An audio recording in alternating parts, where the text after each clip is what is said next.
రాష్ట్ర వ్యాప్తంగా చేపట్టబోతున్న వైఎస్ఆర్సీపీ కాంగ్రెస్ పార్టీ వెన్నుపోటు దినంగా పేర్కొంటూ రాష్ట్రంలోని అన్ని నియోజకవర్గాల్లో పెద్ద ఎత్తున ర్యాలీలు నిర్వహించి సంబంధిత అధికారులకు వినతి పత్రాలు సమర్పించాలని సూచించడంతో ఈ క్రమంలో కడప జిల్లా జమ్మలమడుగు ఎమ్మెల్సీ రామసుబ్బారెడ్డి ఆధ్వర్యంలో మీడియా సమావేశంలో మాట్లాడారు. 147 హామీలు సూపర్ 6 పథకాలు ఇస్తామని జనాలను నమ్మించి అధికారంలోకి వచ్చి ఏడాది అవుతున్నా ఒక్క పథకం కూడా అమలు చేయకుండా ప్రజలకు వెన్నుపోటు పొడిచిన కూటమి పాలనను నిలదీస్తూ చంద్రబాబు మోసాలను ఎండగడుతూ వైఎస్ఆర్ కాంగ్రెస్ పార్టీ అధ్యక్షులు వైఎస్ జగన్మోహన్ రెడ్డి ఆదేశాల మేరకు ప్రజల పక్షాన పోరాటానికి వైఎస్ఆర్సీపీ నాయకులు కార్యకర్తలతో కలిసి పొన్నపురెడ్డి రామసుబ్బారెడ్డి జూన్ 4న వెన్నుపోటు దినం పేరుతో జమ్మలమడుగులోని పార్టీ కార్యాలయం మొదలుకొని తేర్ రోడ్డు,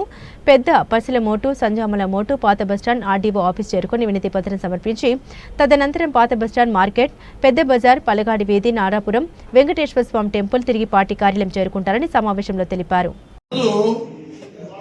కూటమి ప్రభుత్వం ఏదైతే హామీలు ఇచ్చి నెరవేర్చకుండా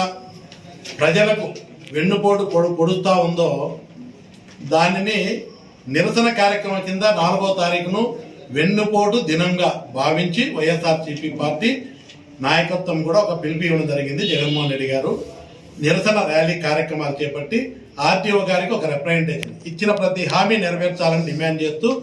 ఒక పెద్ద ఎత్తున ర్యాలీ ప్రభుత్వం దృష్టికి ఒత్తిడి తీసుకొచ్చేదానికి చేస్తా ఉన్నాం. 4వ తారీఖు ఉదయం 10 గంటలకు వైఎస్ఆర్సీపీ పార్టీ ఆఫీస్ నుంచి ఇక్కడ బయలుదేరి నారాపురం, తేర్ రోడ్డు నుంచి సంజావరం, పెద్ద బస్సుల మోటు, సంజావల మోటు, పాత బస్టాండు,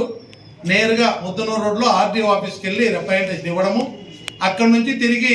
ఆర్టీఓ ఆఫీస్ నుంచి పాత బస్టాండు, కూరగాయల మార్కెట్, పెద్ద బజార్లో నుంచి అక్కడికి వచ్చి పలగాడి వీధి, నారాపురం పార్టీ ఆఫీస్కి వస్తే అక్కడ భోజనాల కార్యక్రమాలు కూడా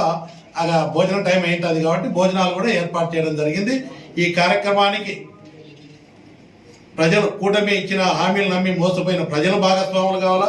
వైఎస్ఆర్సీపీ నాయకులు, కార్యకర్తలు ప్రతి ఒక్కరు కూడా భాగస్వాములై